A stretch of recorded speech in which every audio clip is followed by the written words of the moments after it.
ज्याचे गरजता पोवाडे कळी काळ पाया पडे, तो हा पंढरीचा राणा पुसा 6-18 जना. चिंतिता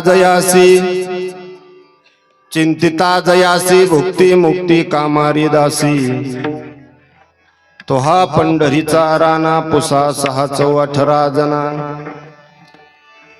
वैकुंठासी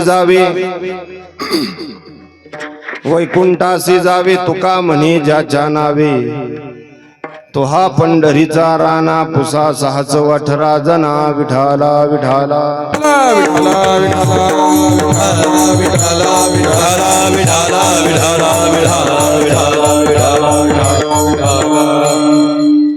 समचरण सरोजम सांद्रनीलांबुदाभम जगननिहत पाणी मंडलम मंडलानां. तरुण तुलसीमाला कंदरम कंजनेत्रम सदयदभलहासं विठ्ठलं चिन्तयामि.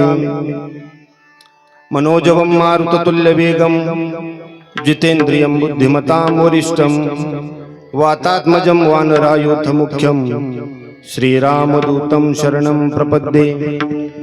ओम शुक्लां ब्रह्मविचारसार परमामध्यं जगद्व्यापिनीं विना पुस्तकधारिणीं अवैदां जाड्यन्धकारापहा. हस्ते स्फाटिकमालिकां विदधतीं पद्मासने संस्थितां. वन्दे तां परमेश्वरीं भगवतीं बुद्धिं प्रदां शारदां. महायोगपीठे तटे भीमरथ्यां वरं पुण्डरीकाय दातुं मुनीन्द्रैः समागत्य तिष्ठन्तमानन्दकन्दं परब्रह्मलिङ्गं भजे पाण्डुरङ्गं. नीलाम्बुजश्यामलोकोमलाङ्गं सीता समारोह पितवामभागं. पानो महासाययत चारुचापं नमामि रामं रघुवंशनाथं.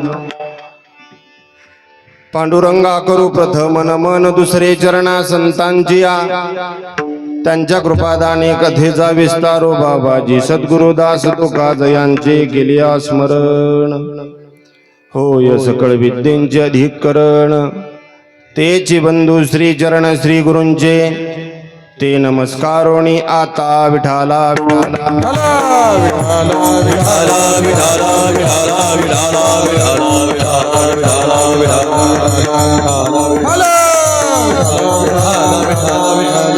ज्याचे गरजता पोवाडे कळी काळ पाया पडे, तो हा पंढरीचा राणा पुसा 6-18 जना. प्रस्तुत प्राप्त प्रसंगी प्राप्त स्थळी चिंतन रूपी सेवेकरता निवडलेला अभंग महान भगवत भक्त वैराग्याचे मूर्तिमंत पुतळे. देहूचे सुप्रसिद्ध साधू अखंड समाधीगण असणाऱ्या माऊली महावैष्णव ज्ञानोबरायांचे अत्यंत निकटवर्ती संत, ज्या जगद्गुरु तुकोबरायांच्या माध्यमातून म्हटल्या जातं तुका आकाशा एवढा. त्या श्रीमंत जगद्गुरु तुकाराम महाराजांचा अत्यंत महत्वाचा 4 चरणाचा आणि भगवान पंढरीश पांडुरंग परमात्म्याच्या नाम साधनेचं महत्व प्रतिपादन करणारा अभंग. विठाला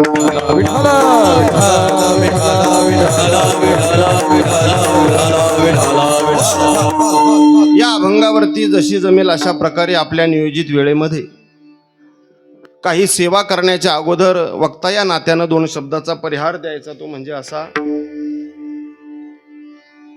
पुण्यभूमी पावन क्षेत्र मौजे अंमळनेर या गावामध्ये भगवान प्रभू रामचंद्रजींच्या जन्मोत्सवाच्या निमित्तानं होत असलेला हा नामयज्ञ सोहळा, अखंड हरिनाम सप्ताह तसेच ग्रंथराज ज्ञानेश्वरी पारायण सोहळा वर्ष 5वा आहे.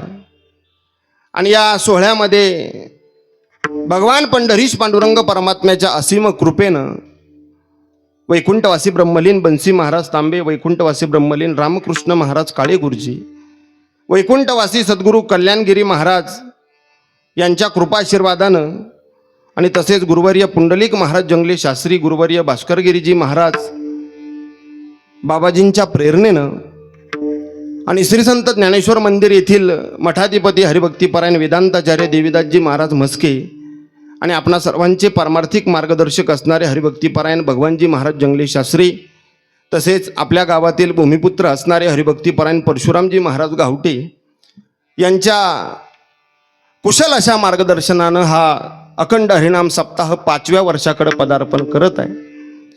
सुंदर आयोजन आहे, सुंदर नियोजन आहे। गोड अशी साऊंड सिस्टीम या सप्ताह करता आपणा सर्वांना उपलब्ध आहे। आपल्या सर्वांचे लाडके असणारे जगदीश भाऊ दळे असतील, आपल्या गावातील श्रीराम भक्त मंडळ आणि रामकृष्ण भजनी मंडळ, समस्त ग्रामस्थ अंमळनेरकर या सर्वांच्या अथक प्रयत्नानं तन मन धनानं गोड असा नाम सप्ताह या ठिकाणी चालू आहे। आज सुरुवात होत आहे। वारकरी संप्रदायाच्या दंडकाप्रमाणे संप्रदायानं काही महत्त्वाचे प्रघात घालून दिलेले आहे। त्यापैकी संप्रदायामध्ये जर आपण विचार केला तर सप्ताह म्हटला का सप्त्याचा पहिला दिवस कशाचा असतो?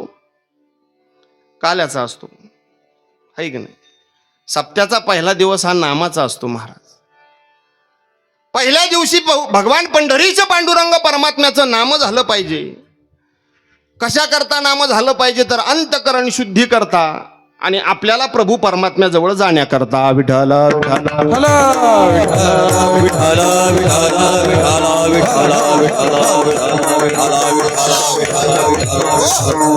आणि म्हणून सुंदर असं आयोजन आहे, सुंदर असं नियोजन आहे। सर्व ग्रामस्थ, मला असं वाटतं मी एक तासभर या सगळ्यांची नावं घेऊ शकतो, सगळे परिचित माणसं आहे, परंतु ते संयुक्तिक ठरणार नाही। तुम्ही म्हणताल महाराज तुम्ही फक्त नावं घ्यायला आले काय? तर कुणाचाही नामोल्लेख न करता सर्वजण अगदी प्रभू तुम्ही महेशाची या मूर्ती, मी दुबळा अर्चितसे भक्ती या न्यायाप्रमाणे ज्ञानोबरायांनी समोरच्या वक्त्याला प्रभूची उपमा दिली। बो यापेक्षा मोठी उपमा कोणती आहे? विठाला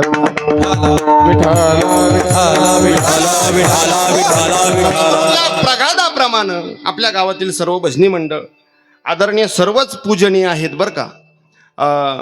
विनेकरी महाराज असतील, आमचे दिनकर महाराज मोरे, आवर्जून उपस्थित असणारे आमचे सुनील तात्या या ठिकाणी उपस्थित आहेत। हे सर्व आमचे फरताडे मामा, गावटे मामा, सर्व गावटे परिवार, या बाजूला असणारे आपल्या शास्त्रीजींच्या आश्रमातील बालगोपाळ विद्यार्थी, हे उद्याचं भविष्य आहे महाराज। हे धोतर घातलं, नेहरू घातला आणि टोपी घातली म्हणजे त्यांना काय येड लागलं म्हणून नाही घातली। उद्या आपले सुद्धा घरातले लेकरं या ठिकाणी उभं राहिले पाहिजे, कारण ही आज काळाची गरज आहे। लेकरं नको त्या ठिकाणी माणसं प्रवृत्त करण्याकरता फार प्रयत्न आहेत लोकांचे, परंतु अशा धर्ममंडपामध्ये लेकरं आणणं याच्यासाठी अनंत जन्मीचे सुकृत पदरी असं म्हणायला हरकत नाही महाराज। त्याचे मुखी हरी पैटा होय। आणि म्हणून आदरणीय शास्त्रीजींच्या संस्थेतील असणारे बालगोपाळ विद्यार्थी आवर्जून ज्यांनी माझं स्टेटस पाहिलं मोबाईलचं, आणि आज सेवा आहे, महाराजही फ्री होते, म्हटलं महाराज येत असले तर अत्यंत गोड होईल बो। अगदी मोठं अंतःकरण करून आपल्या भागाचं परमार्थिक वैभव असणारे भोगे बाबा आणि त्यांचे असणारे चिरंजीव आदरणीय आमचे ज्येष्ठ गुरुबंधू हरिभाऊजी महाराज भोगे नेवाशेवरून आले, महाराजांना दंडवत प्रणाम करतो।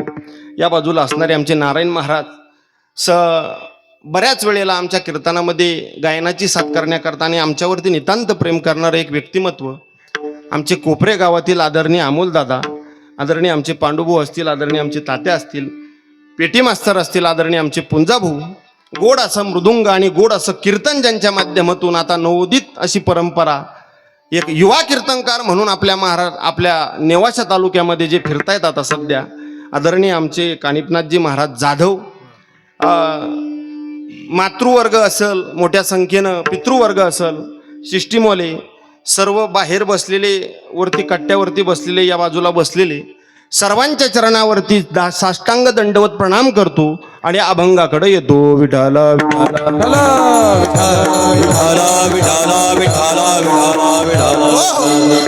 आता एखाद्याचं जर नाव राहिलं असेल तर तो अपवाद म्हणा बरं का। आता मला असं वाटतं एकता उरला भाग्य दशा कैशी प्राप्त झाली। हा एका तासामध्ये आता तुम्हाला काय चिंतन द्यावं भाऊ या अभंगाचं, माझ्या पुढे मोठा प्रश्न आहे। परंतु जशी सद्गुरू कृपा करतील आणि जसे तुम्ही फ्रेश असाल त्या पद्धतीनं बोलण्याचा प्रयत्न असेल। विठाल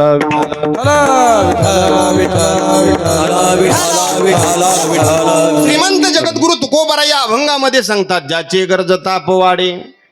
तुम्ही त्या प्रभू परमात्म्याच्या नामस्मरणाचं जर अखंड चिंतन केलं, पोवाडे म्हणजे नामस्मरण, पोवाडे म्हणजे चरित्र, पोवाडे म्हणजे त्याचं गुणानुवाद. ज्याचे गरजता पोवाडे, काय फायदा होणार आहे महाराज? कळी काळ पाया पडे. ज्या काळाच्या तुम्हा मला पाया पडावं लागतंय, तो काळ त्या प्रभू परमात्म्याचं चिंतन केल्याच्या नंतर आपल्या पाया पडतोय. तो कोण आहे? तर तो हा पंढरीचा राणा, पुसा 6 जना. तो पंढरपूरचा राजा आहे महाराज. सरपंच गावचा राजा असतो, सरपंच गावचा राजा असतो, आमदार तालुक्याचा राजा असतो, खासदार जिल्ह्याचा राजा असतो, है का नाही? खासदार जिल्ह्याचा राजा असतो. आणि या सबंध भूतालाचा राजा तो पंढरपूरचा पांडुरंग परमात्मा. त्या पांडुरंग परमात्म्याचं चिंतन केल्याच्या नंतर महाराज तो काळ असणारा आपल्या पाया पडत असतो. ज्याचे गरजता पोवाडे, कळी काळ पाया पडे. तो हा पंढरीचा राणा, पुसा 6 जना. तुकोबाराय म्हणतात, हे मी माझ्या मनचं इथं सांगत नाही. पुसा म्हणजे विचारा, पुसा 6 जना. पुसा म्हणजे विचारा. 6 म्हणजे 6 शास्त्र, 4 म्हणजे 4 वेद, आणि 18 जण म्हणजे 18 पुराण. चहुवेदी जाण, जे पाठ आहे ते बोलत चला. चहुवेदी जाण, साही शास्त्री कारण, 18 ही पुराणे हरिसी गाती. हे माझं मत नाहीये तुकोबाराय. तुकोबारायने देवाला सांगितलं, हे माझं मत नाही. मी इथं शास्त्राचं, पुराणाचं आणि वेदाचं मत सांगायला आलेलो आहे. आणि नेहमी आम्हाला आमचे गुरुवर्य रामेश्वरजी महाराज कंटाळी सर नेहमी पाठात सांगत असायचे, भोगे बाबा, कीर्तनकारानं आपलं मत समाजापुढे मांडू नये. बरं का? कीर्तनकारानं आपलं मत समाजापुढे मांडू नये. मग काय सांगावं? पहावे ग्रंथ करून या कीर्तन. ग्रंथ उघडून आपण कीर्तन केलं पाहिजे. आणि त्या पद्धतीनं तो प्रघात चालू झाल्यामुळं आपण आपल्या अंतःकरणातील जर एखादी इच्छा असेल, तळमळ असेल, तर त्याची फेर तपासणी, त्याची फेड पडताळणी आपण शास्त्रात पाहिली पाहिजे, पुराणात पाहिली पाहिजे, किंवा आपण ती वेदामध्ये तरी पाहिली पाहिजे. असा एक प्रघात आहे महाराज. जगद्गुरु तुकोबाराय सांगतात, पुसा 6 जना. ते 4 वेद, 6 शास्त्र, 18 पुराणाला विचारा. कीर्तनकारांना आपलं मत लोकांना मांडू नये, सांगू नये. आपलं मत घरी बायको पुढं सांगावं, है का नाही? ऐकलं तर नशीब मानावं, नाही ऐकलं तर दिल्या घरी सुखी राहा, है का नाही? आपलं मत कीर्तनकारानं समाजापुढं ठेवू नये. आपलं मत कीर्तनकारानं समाजापुढं ठेवण्यापेक्षा आपल्या मताला शास्त्र पुरावा आहे का, आपल्या मताला काही पौराणिक पुरावा आहे का, आपल्या मताला काही वेदाचा पुरावा आहे का, याची पडताळणी केली पाहिजे. जगद्गुरु तुकोबाराय सांगतात, ती पडताळणी मी केली. आणि ती पडताळणी केल्याच्या नंतरच मला हा अनुभव या ठिकाणी प्राप्त झालेला आहे. काही साधकांनी तुकोबारायांना सांगितलं, महाराज आम्हाला वेद कळणार नाही, शास्त्र कळणार नाही, पुराण कळणार नाही, आम्हाला चिंतन करायचंय. चिंतिता जयासी. तुकोबारायांनी त्याचाही फायदा सांगितला. अरे त्या पंढरीश पांडुरंग परमात्म्याचं चिंतन केल्याच्या नंतर भुक्तीनाम भोग आणि मुक्तीनाम मोक्ष हे दोनही एका ठिकाणी मिळण्याचं एकमेव साधन जर काय असेल तर ते देवाचं नामस्मरण. विठ्ठल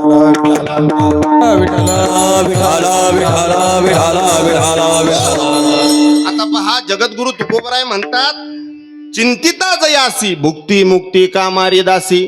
भोग आणि मोक्ष मिळणं हे वेगळं, आणि भोग आणि मोक्ष दासी होणं हे वेगळं. बरं का? आता जगद्गुरु तुकोबारायांच्या अभंगावरती प्रभू परमात्म्याच्या नामचिंतनानं आज आपण पाहून राहिलो. महाराष्ट्रातले मोठमोठे वक्ते महाराज, 50-50, 60-60 लाखाच्या त्यांच्याकडे गाड्या आहेत. हा भोगच आहे महाराज. भगवंताच्या नामस्मरणानं मिळणारा हा भोगच म्हणावं लागेल. जगद्गुरु तुकोबारायांनी सांगितलं, त्याचं चिंतन जर केलं, तुम्हाला भोग मिळेल याच्यात नवल नाहीये, तुम्हाला मुक्ती मिळेल याच्यातही नवल नाहीये, त्या तुमच्या दासी होतील.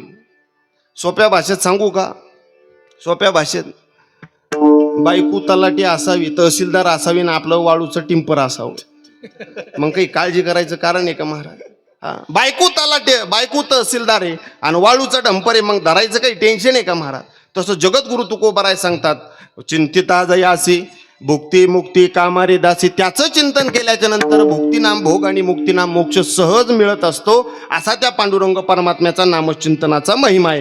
काही साधकांनी सांगितलं, महाराज आम्हाला भोग नको, मुक्ती नको, काही नको, आम्हाला वैकुंठाला जायचंय. तुकोबारायांनी सांगितलं, वैकुंठासी जावे तुका म्हणे ज्याच्या नावे. अरे तुम्हाला वैकुंठाला जरी जायचं असेल तर सुलभ असणारा, दुर्लभ असणारा वैकुंठ त्या पांडुरंग परमात्म्याचं सुलभ नाम घेतल्यानंतर प्राप्त होत असतं. त्याच्या नावाशिवाय वैकुंठ सुद्धा प्राप्त होणार त्याच्या नावाशिवाय होणार नाही महाराज. त्याचं कारण तुकोबराय सांगतात. वैकुंठासी जावे तुका म्हणे ज्याच्या नावे, तो कोण आहे तर तो हा पंढरीचा राणा. पुसा 6 जना असा अभंगाचा माझ्या बुद्धीप्रमाणे सरळ अर्थ. विठाला विठाला विठाला विठाला विठाला विठाला विठाला विठाला विठाला विठाला विठाला. जगद्गुरु तुकाराम महाराजांनी या अभंगाच्या माध्यमातून पंढरीश पांडुरंग परमात्म्याच्या नाम साधनेचं महत्व सांगितलं बरं का. थोडंसं लक्ष देऊन ऐका. कदाचित आपल्याला काही गोष्टी नवीन असं कानावर आल्यासारखं वाटेल, परंतु तशी काही चिंता करू नका. मी अगदी सरळ आणि सोप्याच भाषेत सांगण्याचा प्रयत्न करणार आहे. श्रीमंत जगद्गुरु तुकोबराय सांगतात, या अभंगाच्या माध्यमातून प्रभू परमात्म्याच्या नामचिंतनानं काय क्रांती होऊ शकते बुवा जीवनामध्ये. आज तर पहिला दिवस आहे नामस्मरणाचा. आज कोणताही वक्ता या स्टेजवरती आला तर त्यानं फक्त नामाचा महिमान गायला पाहिजे. सदा नाम घोष करो हरी कथा, तेने सदा चित्ता समाधान. नामस्मरणानं अंतकरणाला समाधान होतंय तुकोबराय, कळालंय आम्हाला. परंतु या अभंगाच्या माध्यमातून तुम्ही नेमका आम्हाला विशेष फायदा काय सांगता, एक लक्षात घ्या. या अभंगाच्या माध्यमातून श्रीमंत जगद्गुरु तुकाराम महाराजांनी, आपण जर तसा विचार केला, नाम साधनेत जेवढं महत्व आहे तेवढं जगाच्या पाठीवर कशात नाहीये. याची प्रचिती तुम्ही मागच्या 2-3 दिवसापूर्वी घेतली असेल. नाम साधनेत जेवढं महत्व आहे तेवढं जगाच्या पाठीवरती कशात नाही दादा. अगदी एकच कारण आहे, त्याला फक्त नामस्मरण. विठाला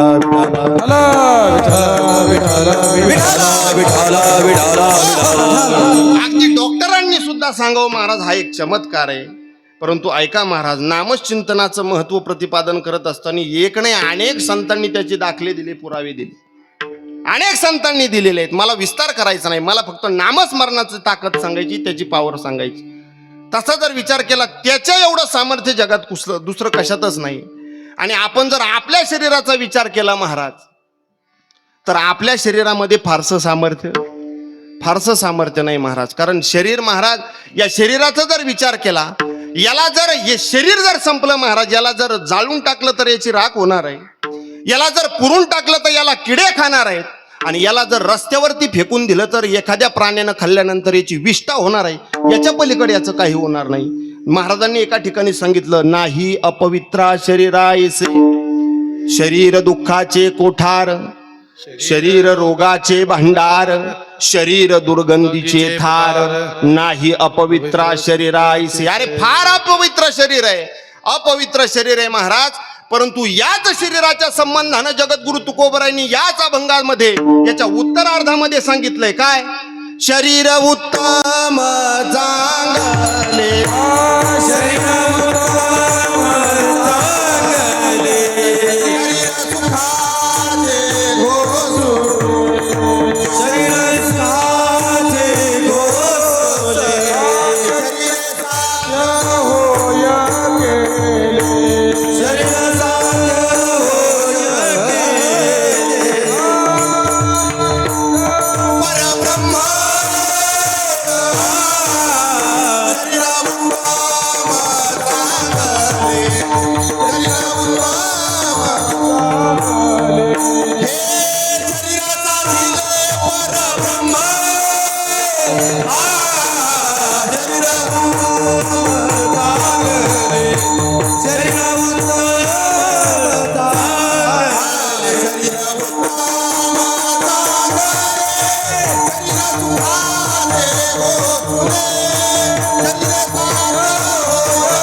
श्रीमंत जगद्गुरु तुकोबराय अगदी काही क्षणापुरता अलीकडे आपल्याला असं सांगतात, या शरीरा इतकं अमंगळ आणि अपवित्र या जगात दुसरं काही नाही. आणि बरोबर दुसऱ्या क्षणामध्ये सांगतात, या शरीरा एवढं चांगलं आणि उत्तम शरीर या जगाच्या पाठीवरती कुठलं नाही. काही साधक म्हणले, महाराज तुमची डबल इंजिनची गाडी का? तमाशाकडे पण जातीन, कीर्तनला पण येते. असं नका करू महाराज, तुम्ही एका मतावरती ठाम राहा ना महाराज. मी आता गाडीमध्ये येताना एक फार छान वाचलं, मला सुभाषरावनी दिलं ते वाचायला. रुद्राक्ष आणि माणूस एकमुखी मिळणं फार अवघड आहे. विठाला विठाला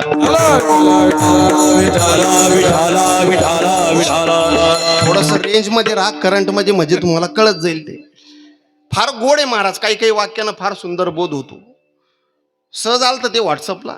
रुद्राक्ष आणि माणूस एकमुखी मिळणं फार कठीण आहे, फार कठीण आहे. साधक म्हणले तुकोबर आहे तुमची डबल इंजिनची गाडी का, असं कसं काय म्हणता तुम्ही? काही वेळापूर्वी तुम्ही म्हणाले या शरीरा इतकं अमंगळ अपवित्र जगात दुसरं काही नाही, आणि दुसऱ्या क्षणाला आम्हाला सांगता या शरीरा एवढं चांगलं आणि उत्तम दुसरं काही नाही. असं कसं काय होऊ शकतं? तुकोबरायांनी सांगितलं मी माझ्या दोन्ही मतावर ठाम आहे बुवा. कसं दोन्ही मतावर ठाम आहे तर ऐका. जगाच्या पाठीवरती या शरीरा एवढं अमंगळ आणि अपवित्र शरीर दुसरं कोणतंच नाहीये, भजन नाही केलं तर. आणि जगाच्या पाठीवरती या शरीरा एवढं चांगलं आणि उत्तम शरीर दुसरं कोणतंच नाही, भजन केलं तर. विठाला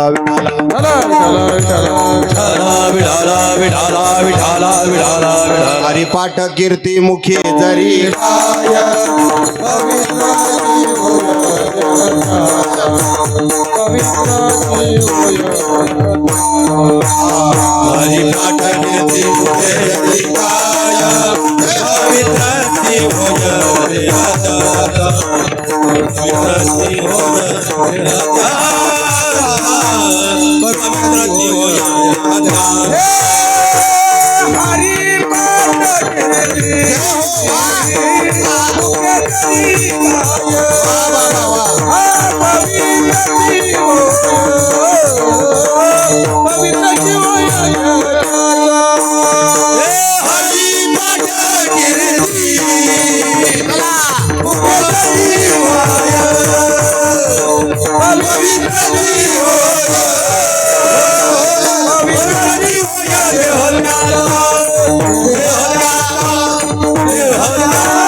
छान प्रमाण म्हटल्याच्या नंतर काही नाही, आपल्याला कमीत कमी भूक लागल एवढं तर काम करा. प्रसाद आहे ना, आहे ना प्रसाद महाराज. फार सुंदर नियोजन केलं. मी आलो होतो, जना भाऊ बसले होते भाकरी पाहून. त्याच्यात एक जणांना असं पेंडकं आणून दिलं, त्या खालच्या दोन अशा 4-5 भाकरी होत्या. मी दर्शन घेत होतो तेव्हा माझी नजर गेली. 4-5 भाकरी होत्या अमोल महाराज, त्याच्यात अशी हिरवी गार चटणी होती. त्या चटणीवरती तेल टाकलेलं होतं, आणि त्याच्यात कमीत कमी 7-8 महिन्यापूर्वी मुरलेल्या लोणचाच्या 7-8 फोडी होत्या. पाणी नाका पाणी नाका असं वाटलं का अगोदर, परंतु ते जर केलं असतं तर महाराज हे जड गेलं असतं. मग विठाला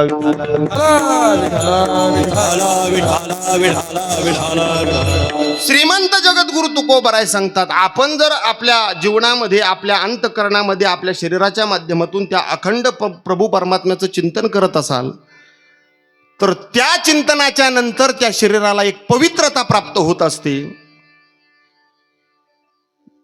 त्याचं प्रमाण आता महाराजांनी दिलं. हरिपाठ कीर्ती मुखे जरी गाय, पवित्रची होय देह त्याचा. पवित्र तो देह वाणी पुण्यवंत, जो वदे अच्युत सर्व काळ.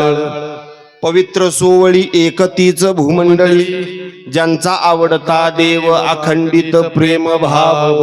त्याचा देह पवित्र आहे, ज्याच्या अंतकरणामध्ये, ज्याच्या मुखामध्ये त्या प्रभू परमात्म्याचं नामस्मरण आहे. त्याचा देह पवित्र संतांनी सांगितलेला आहे महाराज. आणि मग जगाच्या पाठीवरती जर हा देह पवित्र असेल तर या पवित्र देहाच्या माध्यमातून निश्चितच आम्हाला परमात्म्याची प्राप्ती करता येऊ शकते. बरं का, परमात्म्याची प्राप्ती करता येऊ शकते. मी बोलत नाही, त्या ठिकाणी गीताकार वर्णन करतात. तत्विद्धी प्रणिपातेन परिप्रश्नेन सेवया उपदेक्षन्ति ते ज्ञानम ज्ञानिनस्तत्वदर्शिनः. आपण जर प्रणिपात असणाऱ्या प्रभू परमात्म्याकडं अगदी अंतकरणपूर्वक गेलो तर देवही त्या साधकाचा स्वीकार करतो. नवल नाही, देव त्या साधका संग राबतो. बुवा विठाला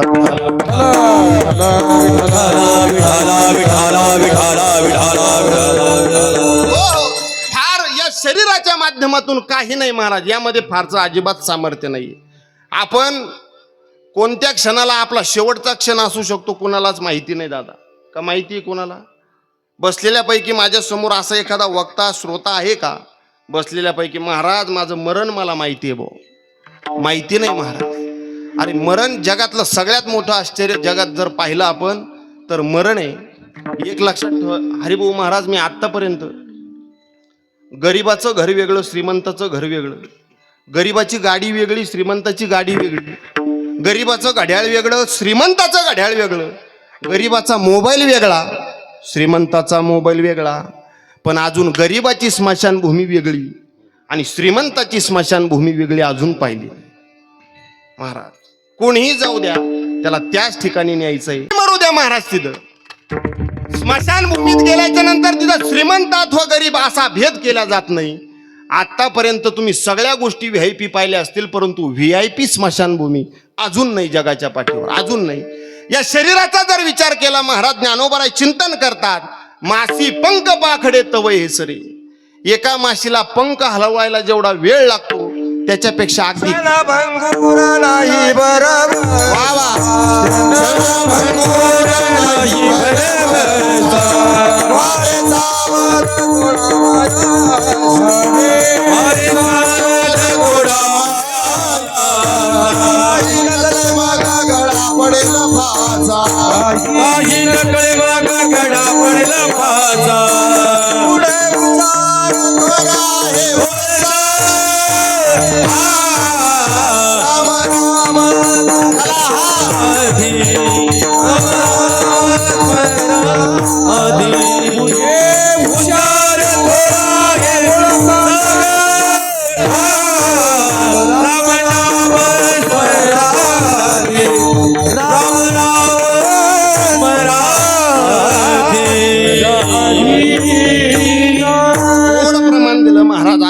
सुंदर आणि समर्पक प्रमाण दिलं. क्षणभंगूर नाही भरवसा, वारे सावध तोडा माया आशा, काही नचले मग गळा पडेल फासा, पुढे हुशार थोरा हे ओळसा गा, राम राम स्मरा आधी. अत्यंत समर्पक प्रमाण दिलं महाराज. याच अनुषंगानं श्रीमंत जगद्गुरु तुकोबराय कितीतरी प्रमाण देतात महाराज, कितीतरी. काही क्षणाचा भरोसा नाही महाराज, घडोघडी काळ हयाचे शरीर जाईल क्षणात, कहा गोपीनाथ पावे जना. या शरीराचा अजिबात भरोसा नाही महाराज. शरीराची होय माई,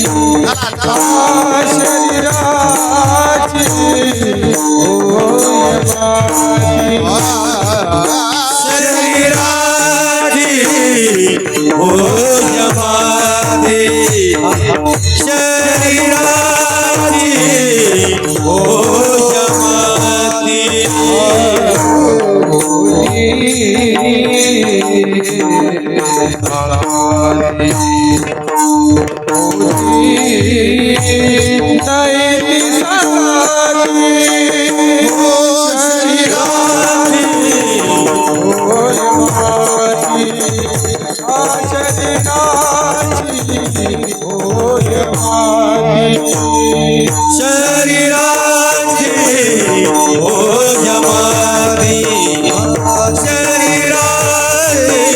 होय माई, शरीराची कोणी न येते सांगाती. शरीराच्या संग कोणी येणार नाही महाराज. एवढं कोणत्याच प्रकारचं महत्वाचं सामर्थ्य या शरीरामध्ये नाहीये. परंतु या शरीरामधलं सामर्थ्य ओळखण्याकरता तुम्ही जोपर्यंत या शरीराच्या माध्यमातून काया वाचा मने इच्छित असे, सर्व माझा काळ तुझी या चिंतनी, काया वाचा मने इच्छित असे. आपण कायेनं वाचेनं मनानं देवाचं भजन केलं पाहिजे. आपण सगळ्या गोष्टी महाराज तुकोबराय म्हटले, शिंक जांभळी खोकलाई तुका वेळ वाया गेला. या प्रमाणाचा अर्थ काय सांगू तुम्हाला? तुकाराम महाराजांचं असं म्हणणं आहे, आम्ही एवढं भजन केलं, एवढं भजन केलं, एवढं देवाचं भजन केलं बुवा, आम्हाला फक्त शिंक आली तर भजन बंद व्हायचं, आम्हाला फक्त जांभळी आली तर भजन बंद व्हायचं, आणि आम्हाला खोकला आला तर भजन बंद. आपलं याच्या सगळं उलट आहे. कळालं ना तुम्हाला? ज्याला कळालं त्याला धन्यवाद. अन्य वेळ आपण काही नाही, आपण फक्त त्या संसाराच्या पाठीमागं लागलो. एवढा ताकदीनं संसार करतो महाराज आम्ही, मी पण येईन तुमच्यात हा, एवढ्या ताकदीनं संसार करतो. ज्ञानोबरायांनी संसाराची परिभाषा करत असताना फार गोड उदाहरण दिलं अण्णा. अरे संसारातल्या सुखाकडे तुम्ही कसे पाहून राहिले आणि ते संसारातलं सुख कसं आहे. ज्ञानोबराचं चिंतन आहे महाराज. ज्ञानोबरांनी एवढा गोड दृष्टांत दिला. ज्ञानोबरांनी सांगितलं कडक उन्हाळ्याचे दिवस आहे, भाद्रपद महिन्यामधले कडक उन्हाळ्याचे दिवस आहेत. आणि त्या कडक उन्हाळ्याच्या दिवसामध्ये, त्या असणाऱ्या दिवसामध्ये एका उंदराला ऊन लागतंय. कुणाला ऐकताय ना तुम्ही सर्वजण? कुणाला ऊन लागतं आई? कुणाला? उंदराला. उंदीर ध्यानात ठेवा तुम्ही फक्त. त्या कडक उन्हाळ्याच्या दिवसामध्ये एका उंदराला ऊन लागतंय आणि ते उंदीर एका सावलीच्या शोधामध्ये सैरा वैरा पळतंय. इथं सावली सापडन, इथं सावली सापडन, इथं भाव भेटन, इथं भाव भेटन, इथं सावली सापडन, हे का नाही, इथं समाधान भेटन. असं पळता पळता पळता पळता त्या उंदराला एका ठिकाणी सावली पण सापडती. पण ऐका मायबाप, ती सावली एका नागाच्या फणीची असते. आता माझा बसलेल्या श्रोत्यांना प्रश्न असा आहे, त्या उंदराला त्या नागाच्या फणीची सावली खरी आहे का बरी आहे? बोला, कोण बनेगा करोडपती? वा वा वा. त्या उंदराला त्या नागाच्या फणीची सावली खरीही नाही आणि बरीही नाही. कुणाला ओवी माहित असले तर सांगा, मला आनंद होईल. फार परिचित ओवी महाराज ती, आणि दृष्टांतिक ओवी ती महाराज. सांगू का मीच आता? तुम्ही म्हणाल तुला काय आलं बोलिलं, मग आम्ही सांगायलाच बोलिलं ना. सांगतोच आता महाराज. ऐका, ज्ञानोबराय चिंतन करतात. हे असो आघवी बोली, सांगपा सर्प फणीची सावली, ती शीतल होईल केतुली मुशकासी. अरे ज्ञानोबरायांनी एवढं गोड चिंतन केलं दादा. जसं त्या उंदराला त्या नागाच्या फणीची सावली खरीही नाही आणि बरीही नाही, तसा हा जीवरूपी उंदीर संसार रूपी नागाच्या फणीच्या खाली सुखाची अपेक्षा करतो. त्याला जगाच्या पाठीवरती कधीच सुख मिळणार नाही. सर्व सुखाची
परमात्म्याकडे जायला पाहिजे. तो जीव संसाराच्या सुखामध्ये शोध घेतोय सुखाचा.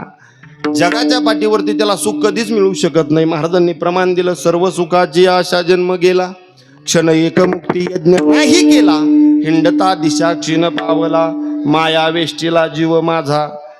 महाराज मला त्या ओवीचा फक्त उत्तरार्ध आठवू राहिला. जया अनुष्ठान स्वधर्माचे घडेची ना, याचं आधीचा आठवणा मला. जया अनुष्ठान स्वधर्माचे घडेची ना, तो पण एक दृष्टांत ज्ञानोबरांनी त्या ओवीमध्ये सांगितलेला आहे. तिसऱ्या नाही, कारण ज्ञानोबरांच्या ज्ञानेश्वरीवरती परकीय सत्ताधाऱ्यांनी, देशातील लोकांनी PhD करावी आणि या महान थोर संतांचं वाङ्मय परकीय देशांना समजावून सांगण्याकरता आपल्याकडून ती ज्ञानेश्वरी इंग्रजीमध्ये तयार करून घ्यावी, यासारखं मोठं भाग्य आहे का दादा? हे फार मोठं भाग्य आहे महाराज. कारण ज्ञानोबराय सांगतात, त्रिभुवन एक पवित्र, अनादि पंचक्रोश क्षेत्र, जेथ जगाचे जीवन सूत्र श्री महालयासे. त्या ज्ञानोबराईची सेवा केल्यावर त्या साधकाच्या जीवनातली उंची सुद्धा ज्ञानोबराय प्रतिपादन करतात. म्हणून म्हणे वाचे काया, जो सेवक होईल येचा तो स्वानंद साम्राज्याचा चक्रवर्ती करी. तो साम्राज्याचा चक्रवर्ती झाल्याच्या नंतर त्याच्या जीवनामध्ये काय संगती घडते बुवा. समर्थाचे पंक्ती भोजने, तळिल्या वरिल्या एकची पकवणे, देवी श्रवणे अर्थे पठणे, मोक्षची लाभे विठाला.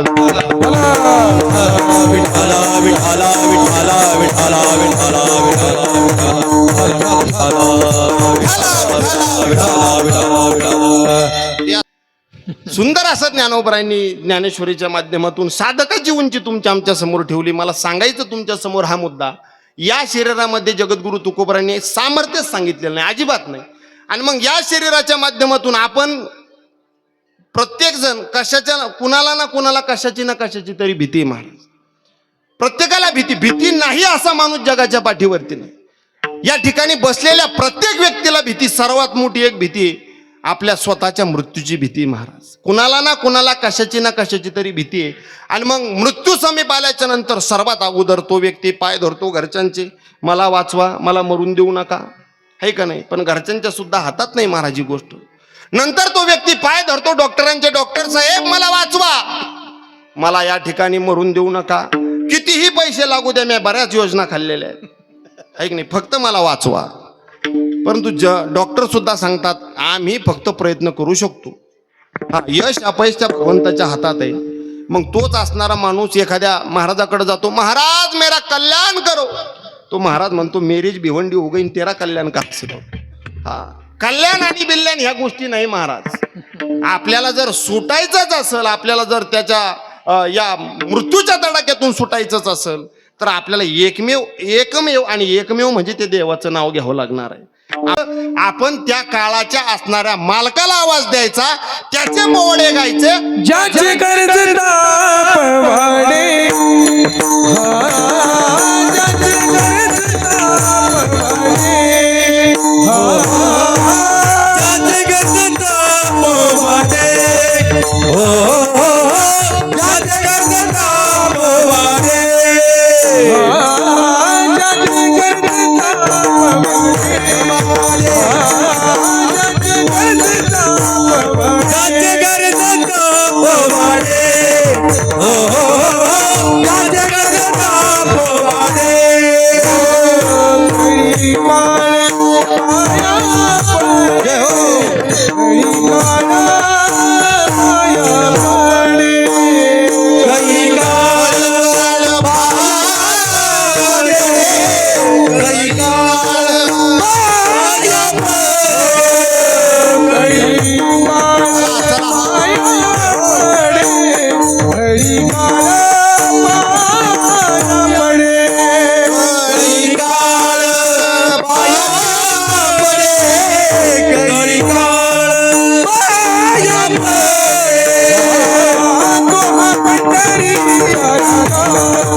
ज्याचे गरज ताप वाढे, कळी काळ पाया पडे.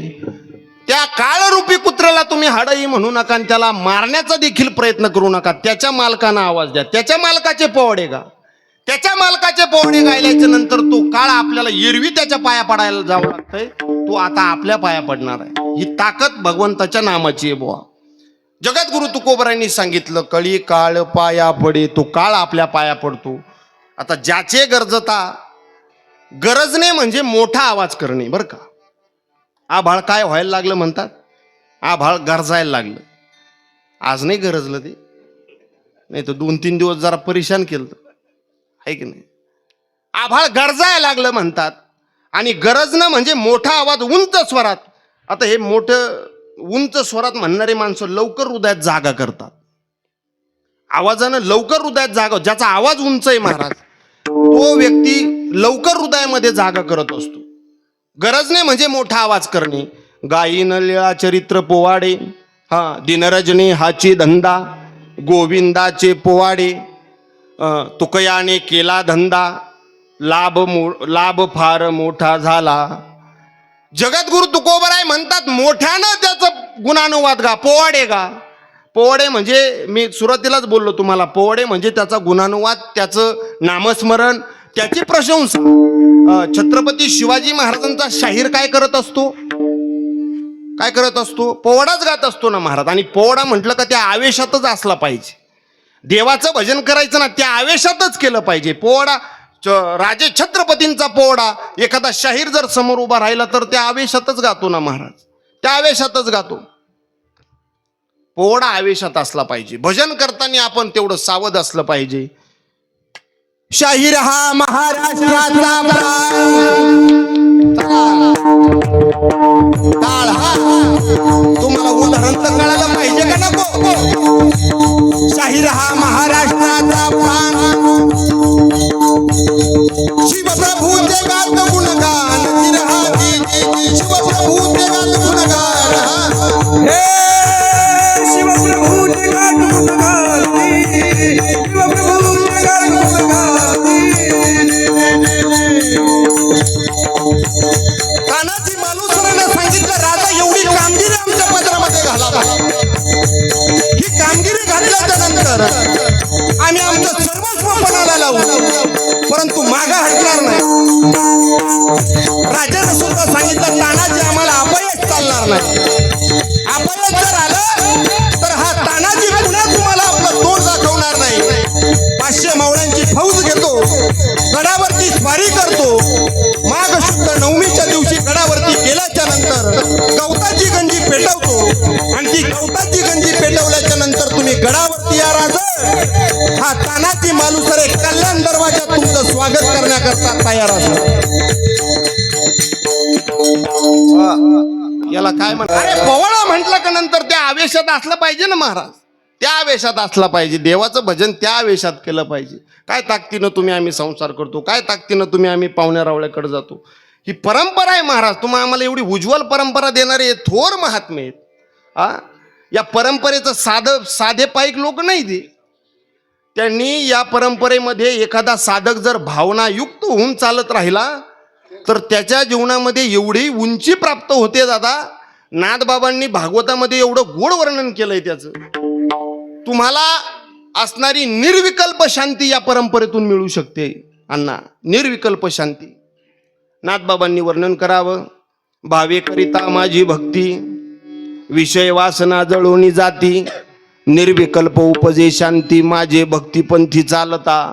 अरे त्याच्या भक्तिपंथानं चालल्याच्या नंतर निर्विकल्प असणारी शांती, विकल्पारहित आपण शांती घेतो, आपण शांतीची अपेक्षा करतो, परंतु आपली शांती ही विकल्पासहित असते. एक वाक्य बोलतो, कळालं तर लक्षात आलं तर बघा. अगर शांति की इच्छा चाहते हो तो पहिले इच्छा को शांत करो. माझं बोलणं कळालं तुम्हाला? अगर शांति की इच्छा चाहते हो तो पहिले इच्छा को शांत करो. इच्छा शांत करणं हे सर्वात मोठं आव्हान आहे तुमच्या आमच्या समोर. आणि म्हणून जगद्गुरु तुकोबरायांनी या आव्हानं, सगळे आव्हानं स्वीकारले महाराज. आणि जगद्गुरु तुकोबरायांनी सांगितलं, त्याचं गुणानुवाद गा, त्याचं भजन करा, त्याचं नामस्मरण करा. त्याचा फायदा असा आहे, कळी काळ पाया पडे. तो काळ तुमच्या असणाऱ्या पाया पडणार आहे. बऱ्याच वेळ झालं महाराज, ज्याचे गरजता ज्याचे गरजता ज्याचे गरजता नेमकं कोणाचे, त्याचं उत्तर महाराजांनी अभंगाच्या दुसऱ्या चरणात. तो हा पंढरीचा रान, तो हा पंढरीचा रान, तो हा पंढरीचा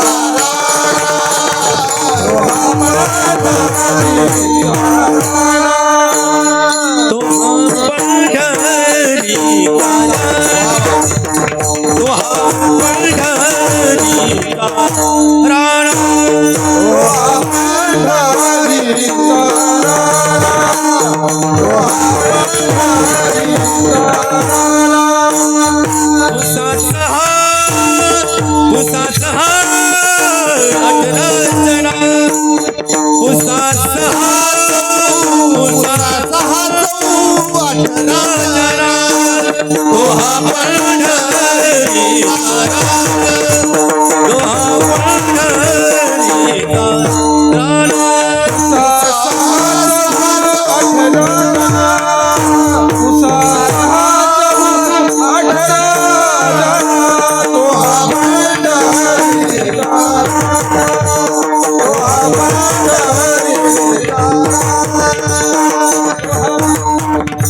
पंढरीचा राणा पुसा 618 जना. जगद्गुरु तुकोबरांनी सांगितलं तो पंढरपूरचा राजा आहे महाराज. मी सुरुवातीला सांगितलं महाराज, सरपंच गावचा राजा, असणारा आमदार तालुक्याचा राजा, खासदार जिल्ह्याचा राजा, मंत्री महाराष्ट्राचा राजा आणि असणारा या देशाचा राजा कोण आहे? कोण? पंतप्रधान नाही महाराज, देशाचा राजा राष्ट्रपती. कारण पहिलं पद आहे ते. राष्ट्र हा प्रमुख असतो देशाचा, पहिलं पद हे राष्ट्रपतीचं असतं. राष्ट्रपतीच्या सहीशिवाय काहीच होऊ शकत नाही. पंतप्रधान हे त्याच्या नंतरचं पद आहे. परंतु देशाचा प्रमुख असणारा जर कोण असेल तर तो राष्ट्रपती असतो. आणि या विश्वाचा राजा जर कोण असेल, कानडा राजा कानडा राजा कानडा राजा पंढरीचा, कानडा राजा पंढरीचा. ईश्वर साकला देवर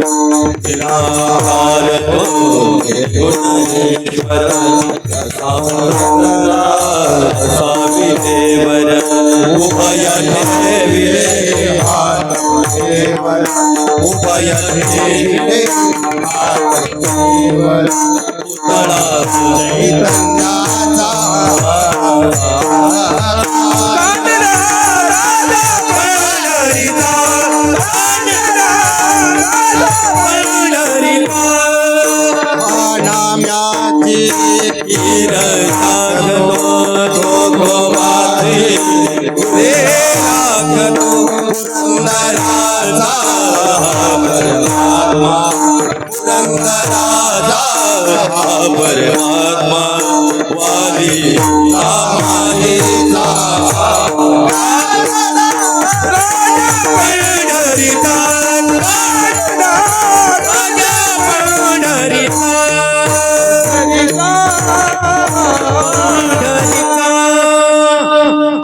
वा वा वा.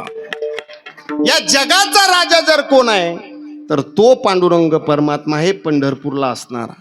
तो या जगाचा मालक आहे. आणि म्हणून त्याच असणाऱ्या मालकाचं भजन करण्याकरता अखिल सकल संतांनी आम्हाला आग्रह केलेला आहे. त्याचं भजन केलं पाहिजे, त्याचं नामस्मरण केलं पाहिजे.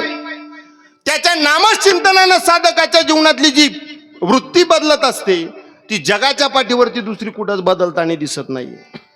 आपण जर विचार केला, तो हा पंढरीचा राणा पुसा 618 जना. त्याचं भजन केल्याच्या नंतर लोकांनी बऱ्याच संतांनी महाराज काळावरती विजय मिळवला. कितीतरी उदाहरणं सांगता येईल. काळावरती विजय मिळवायचा असेल तरी त्याचंच भजन करावं लागतंय. आपल्याला पैठण महाराज फार दूर नाहीये, जवळ आहे पैठण. त्या पैठणच्या शांतीब्रह्मनाथ महाराजांची अंत्ययात्रा चालली, आपल्याला कदाचित माहिती असेल. पैठणच्या असणाऱ्या नाथबाबांची अंत्ययात्रा चाललेली आहे. आणि नवीनच एका बाईची मुलगी पहिल्यांदी सासरला नांदण्याकरता निघाली. पहिल्यांदीच निघाली. अंत्ययात्रा समोरून आली आणि त्या बाईनं पाहिलं, काय या बाबाला आजच मरायचं होतं का?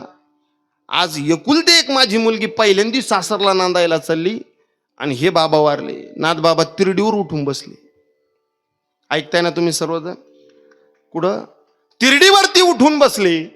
आणि तिरडीवरती उठून बसल्याच्या नंतर त्या बाईला सांगितलं, बाई तुझी पोरगी आज जाऊ दे, मी नंतर जाईल. पुन्हा असाच प्रसंग घडला महाराज. 4 खांदेकरी भावकीची चर्चा चालू झालेली. मोठा महाराज होता, एवढा फिरायचा, खूप मोठा महाराज होता म्हणे. परंतु गेल्यानंतर पठ्ठ्याला आपल्याच खांद्यावरती जावं लागलं. नाथबाबा पुन्हा उठून बसले. म्हणे ठो म्हणे खाली, तुमच्या खांद्याची मला गरज नाही. आणि तिसऱ्यांदा जलसमाधी घेतली. महाराज याला म्हणायचं काळावरती विजय मिळवणं. ही क्रांती संतांच्या असणाऱ्या चिंतनामध्ये, देवाच्या असणाऱ्या भजनामध्ये. आज जर विचार केला महाराज, आज असं कोणी उठून बसन का? हा बरं, तो उठून बसल्यावर बाकीचे थांबतील का? होय, सोपं आहे? तुम्हाला सोपं वाटतंय? मृत्यू सोपा वाटतो महाराज? एका जणाला असंच सांगितलं होतं, महाराज अमुक अमुक आमुष्याला त्या स्मशानभूमीतून जात असताना भूत निघतं म्हणे. तिथं आहेच म्हणे ते भूत, 100% आहे. आणि त्याच असणाऱ्या सदग्रस्ताच्या घरी त्याचं पोरगं आजारी पडलं. पोरगं आजारी पडलं. आता नाविलाज झाला. महाराज काळजावरती एवढा मोठा धोंडा ठुला आणि दवाखान्यात जायला निघाला. विलाज नाही महाराज, पोटचं गोळा आहे, पोटचं लेकरू आहे. काही केलं तरी त्याला दवाखान्यात नाही, त्याला तिथं दाखवलं पाहिजे, त्याला उपचार करणं गरजेचं आहे. आणि तो निघाला असा बॅटरी घेऊन. आणि नेमकं त्या रस्त्यानं समोराची स्मशानभूमी दिसली. स्मशानभूमी जशी दिसायला लागली तसं नामस्मरण चालू झालं महाराज. आणि तेवढ्यात त्याच्या समोरून एक माणूस कंदील घेऊन येताना त्याला दिसला. दोघं एकूणाच्या समोरासमोर आले.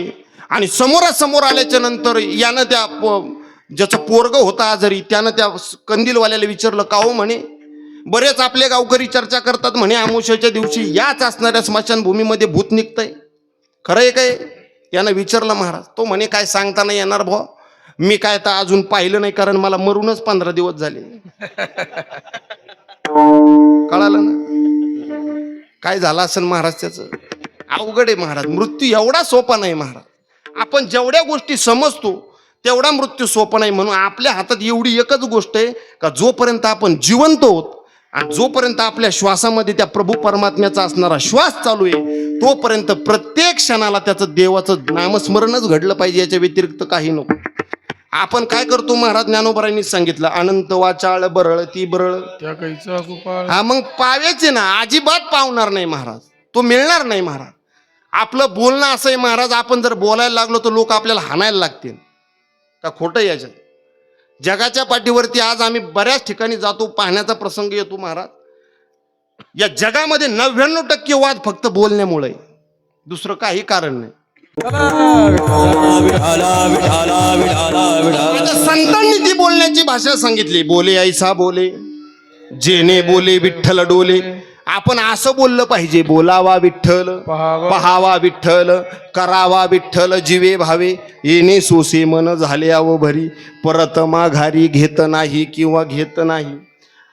त्या देवाचं स्मरण झाल्याच्या नंतर, त्याचं चिंतन केल्याच्या नंतर जीव त्याच्यापासून बाजूला होऊ शकत नाही. ही ताकद देवाच्या नामस्मरणामध्ये. आणि म्हणून जगद्गुरु तुकोबारांनी सांगितलं, तो हा पंढरीचा राणा पुसा 618 जना. काही म्हटले महाराज आम्हाला चिंतन करावं असं वाटतं, कारण आम्हाला त्याचं एवढ्या मोठ्यानं आम्हाला म्हणणं शक्य नाही.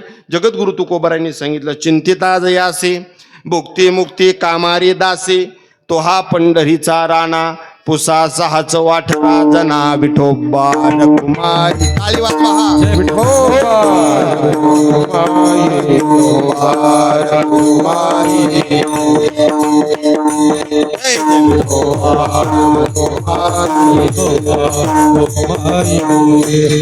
सर्वांनी एकदा वर हात करा बरं.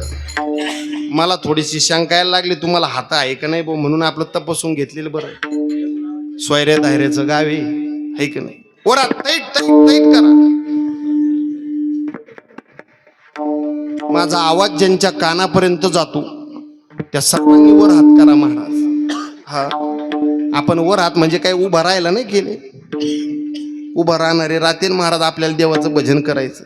चला डायरेक्टर साहेब तैट. लेले हरी का नाम विठ्ठल पांडुरंगा, लेले हरी का नाम विठ्ठल पांडुरंगा, लेले हरी का नाम विठ्ठल पांडुरंगा, लेले हरी का नाम विठ्ठल पांडुरंगा,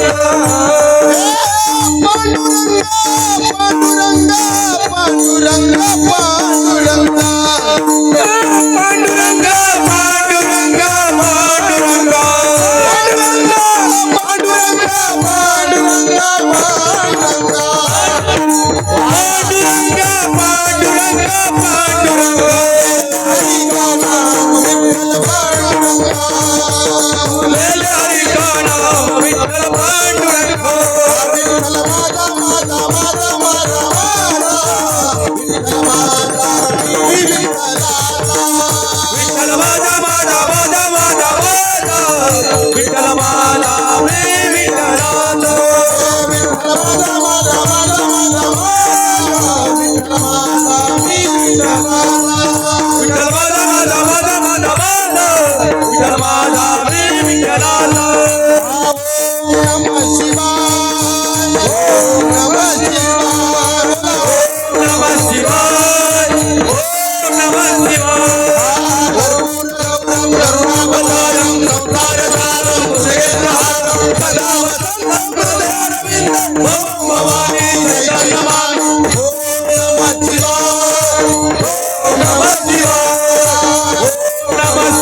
शिवाय जय श्रीराम प्रभु रामचंद्र भगवान की प्रभु रामचंद्र भगवान की श्रीराम श्रीराम श्रीराम जय श्रीराम आता भुका लागला तुम्हाला हे का गोड असं त्या देवाचं नामस्मरण तुम्ही केलं, तुम्हाला द्यावे तेवढे धन्यवाद आहे. परंतु माझा असा नियम सांगतो, मला शेवटच्या चरणाचा तो दृष्टांत सांगितल्याशिवाय तुम्हाला सोडता येणार नाही महाराज. दृष्टांत चांगला आहे, कारण आपले 3 चरण पूर्ण झाले आणि शेवटचं चरण राहिलं. शेवटचं चरण फार सुंदर आहे. वैकुंठासी जावे तो का म्हणे ज्याच्या नावे, त्याचं नाव घेतल्याच्या नंतर दुर्लभ असणारं वैकुंठ सुलभ मिळतंय. कसं मिळतं, कुणाला मिळालं, काय झालं, तेवढा एक दृष्टांत सांगितला म्हणजे आपण या ठिकाणी थांबणार.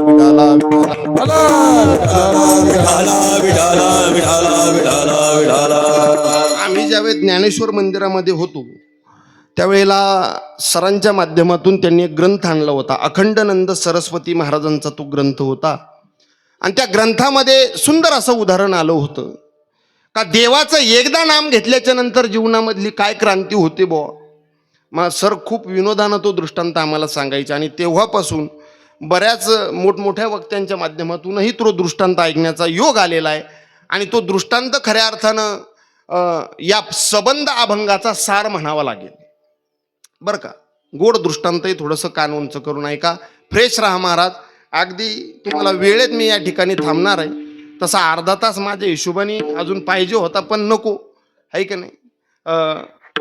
मोह धरता ऐसे होईल आणि आस्ती प्रतिष्ठा जाईल याच्या भीतीपेक्षा आपण शहाण्या माणसानं वेळीच थांबलेलं कधीही चांगलं. विठाल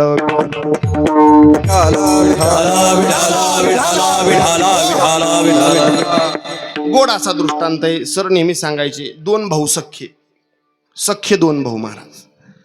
एवढे त्यांच्यामध्ये एवढं प्रेम होतं, एवढा जिव्हाळा होता, एवढा स्नेह होता, खूप प्रेम एकमेकाबद्दल दोघां भावाचं.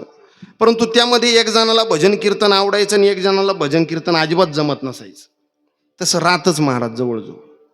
मोठ्याला भजन कीर्तन आवडायचं, त्या लहान्याला अजिबात मेळ लागत नव्हतं, अजिबात नाही. त्याला ते असं रागच यायचा. काही लोकांना येतो महाराज आहे का नाही.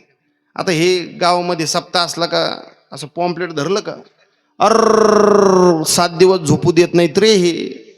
तू मर तिकडं गावाच्या बाहेर जाऊन पड. ह्या दुर्योधनाच्या अवलदी सुद्धा आपल्याचे मग.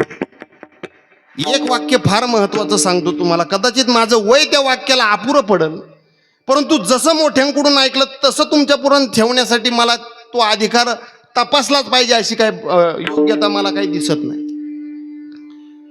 एखाद्या कार्याला प्रतिक्रिया देण्यापेक्षा त्या कार्याला प्रतिसाद द्या, हे सर्वात महत्वाचं आहे महाराज. आपले माणसं आपल्या कार्याला विरोध करत असतात, म्हणून हा सगळा परमार्थाचा, संप्रदायाचा आणि संप्रदायातील निष्ठावान वारकऱ्यांची सर्वात मोठी हानी आहे. मी बऱ्याच ठिकाणी पाहिलं महाराज, तुम्हाला त्रास देणारे लांबच्या जवळचा माणूस कधी तुमचा घात करत, जो तुमच्या संग नेहमी गोड बोलतो ना, पक्क समजून घ्यायचं त्याच्यापासूनच आपल्याला धोका आहे. दुसरा तिसरा आपल्या माणसं आपल्या कार्याला विरोध करतात, ही सर्वात मोठी शोकांतिका आहे. आणि म्हणून एक असू द्या, हा धर्माचा मंडप आहे बरं का. कशाचा आहे हा? धर्माचा मंडप आहे. आणि या धर्माच्या मंडपामध्ये आपण अंतःकरणपूर्वक जर या प्रभू परमात्म्याविषयी संलग्न होत असाल तर माझ्या नाथबाबांनी त्या भक्तीची पराकाष्ठा सांगितली आहे. हे कंठ झाला सद्गदित, अंग झाले रोमांचित, धावोनी उद्धवासी खेव देत, हे प्रेम अद्भुत हरीचे. माझ्या नाथरायांनी सांगितलंय, तो भक्त जर अंतःकरणपूर्वक त्या देवकार्यामध्ये सहभागी होत असेल तर तुम्ही देवा करता रडाल याच्यात नवल नाही, देव तुमच्या करता रडतोय. विठाल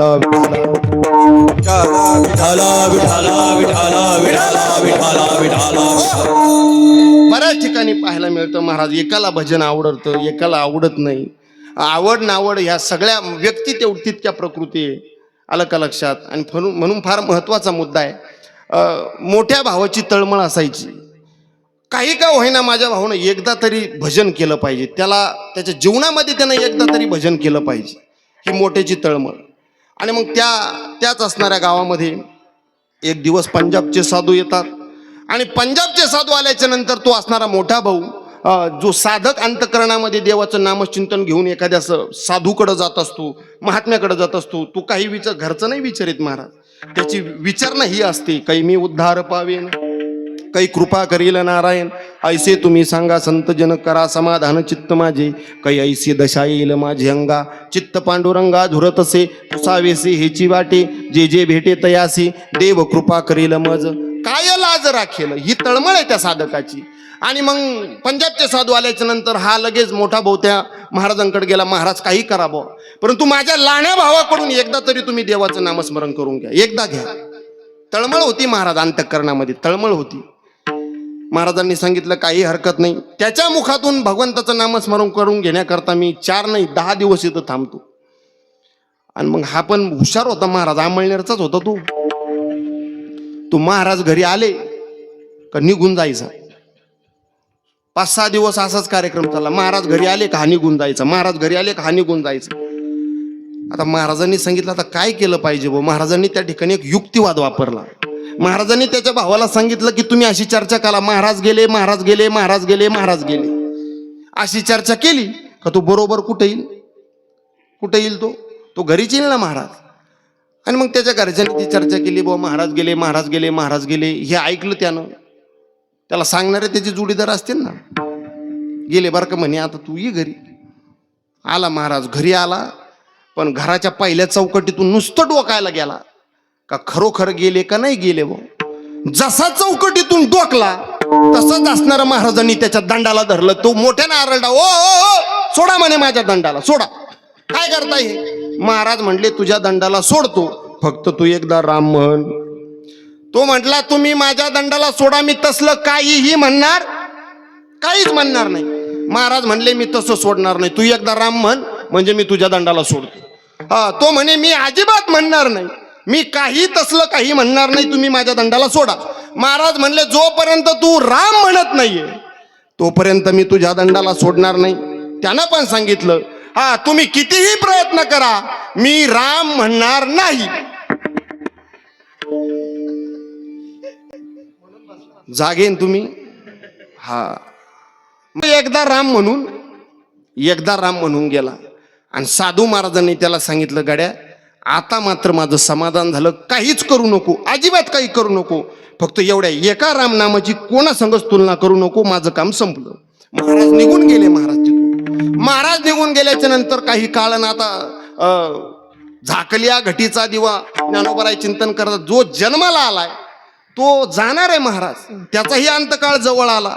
आता जवळच आणावं लागेल त्याला, कारण आपला वेळ होत आला, लवकर मारावं लागेल त्याला. आता जवळ आला महाराज त्याचा अंतकाळ. आणि अंतकाळ जवळ आल्याच्या नंतर त्याला यमाचे यमदूत घ्यायला आले.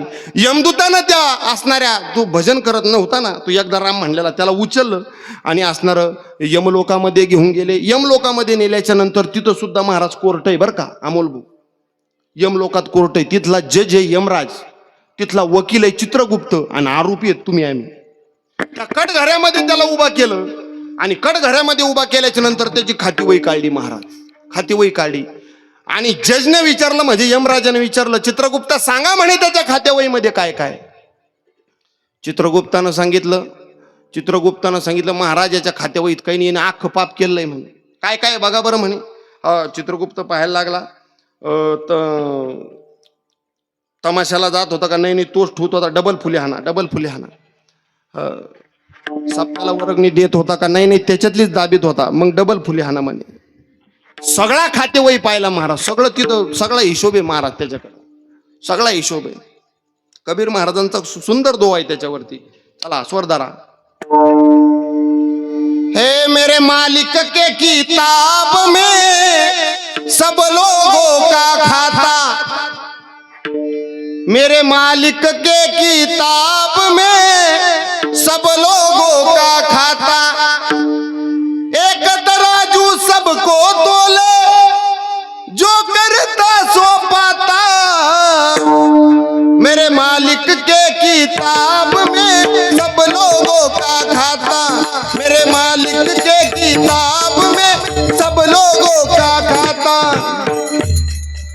त्याच्याकडं सगळी खातेवही आहे महाराज. त्यानं ती खातेवही काढल्याच्या नंतर त्या असणाऱ्या यमराजाला सांगितलं, देवा अहो यानं सबंध आयुष्यभर पाप केलं म्हणे, अजिबात याच्याकडं काही नाही, फक्त एकदा एका साधूच्या संगतीत आला आणि फक्त एकदा राम म्हटला म्हणे, हा एकदाच म्हटला म्हणे.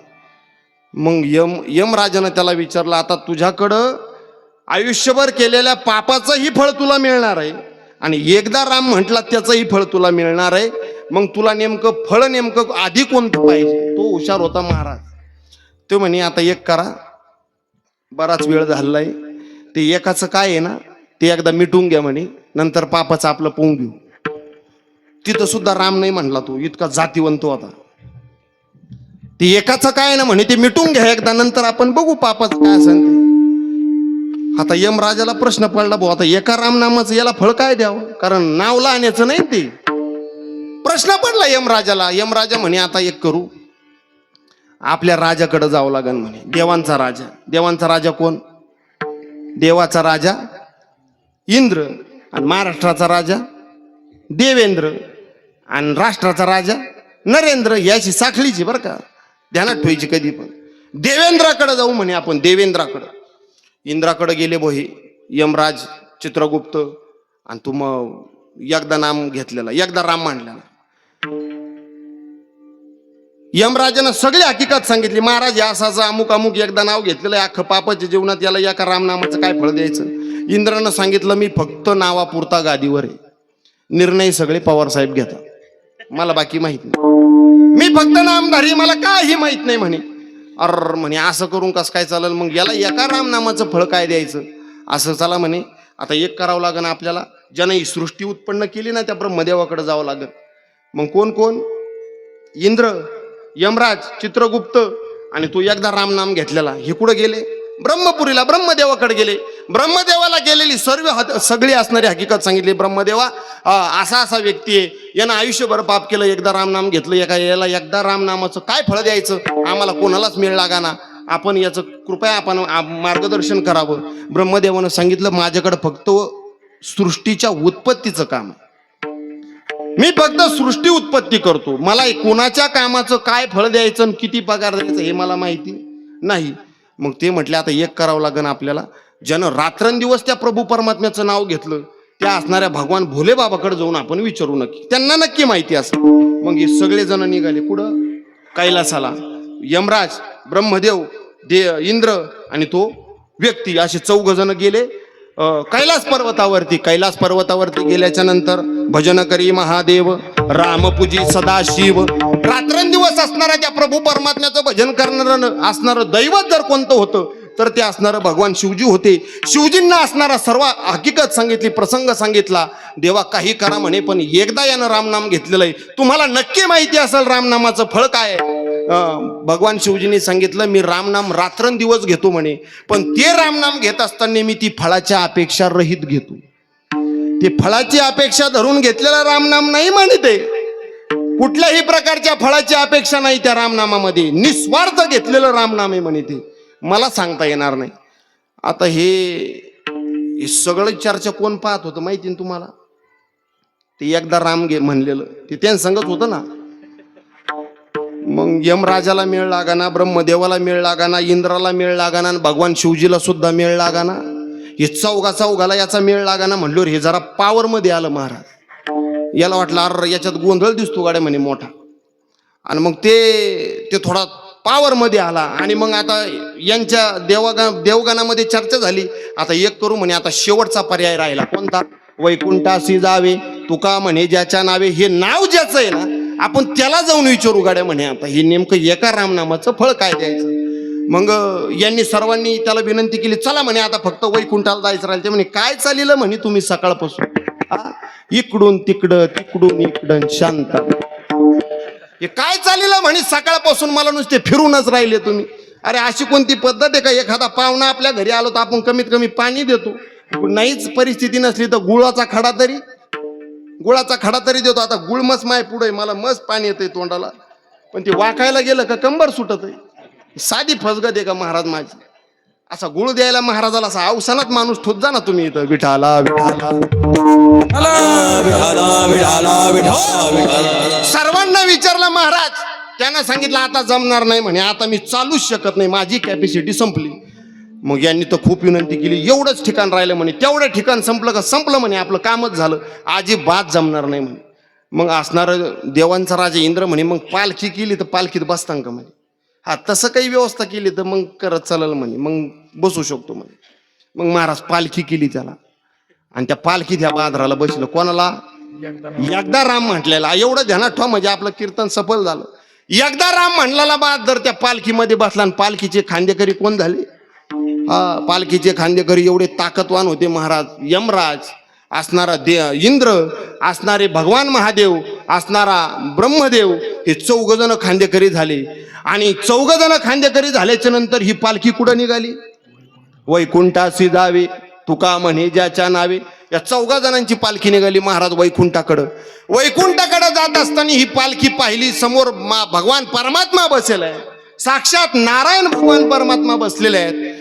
देवानं पाहिलं, देव आपल्या आसनावरती बसलेले होते, आणि देवाच्या मनात आलं बा, ज्या अर्थी खांदेकरी एवढे पॉवरफुल, त्या अर्थी आत बसलेला महात्मा किती तपस्वी असं. मग देव उठून बसले महाराज. देव उठले, आणि आपल्याकडे प्रगती, एखादा मोठा व्यक्ती जर आला तर आपण 4 पावलं उठून गेलं पाहिजे, आणि देव सुद्धा उठून बसले, आणि त्यांना असणारं त्या पालखीकडे 4 पावलं चालायला लागले. हे कोणी पाहिलं? भगवान विष्णू, भगवान महादेव, ब्रह्मदेव, असणारा भगवान शंकर, असणारे कोण?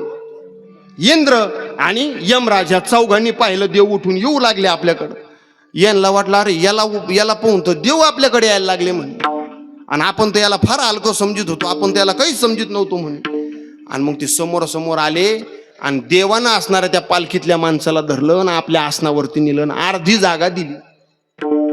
अर्धी जागा दिली आणि त्याला बसवलं. आणि बसवल्याच्या नंतर या 4घांना विचारलं, काय काम काढलं होतं? कोणाचाच कोणाला मेळ नाही महाराज.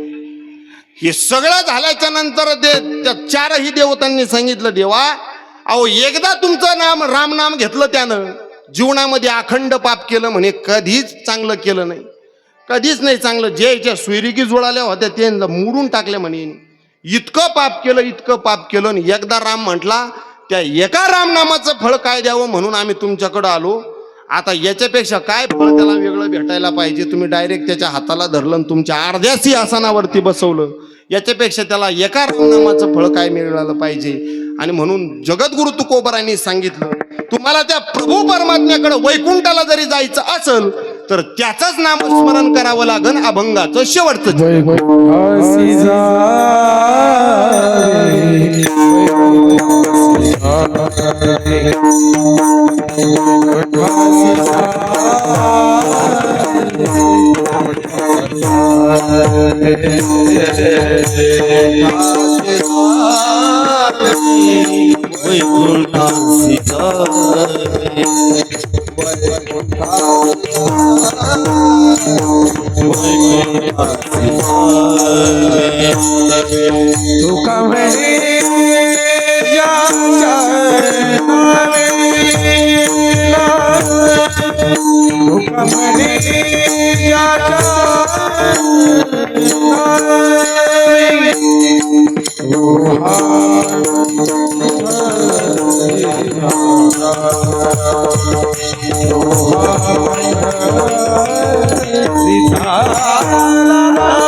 वैकुंठासी जावे तुका म्हणे ज्याच्या नावे तो हा पंढरीचा राणा पुसा 6 चौ 18 जना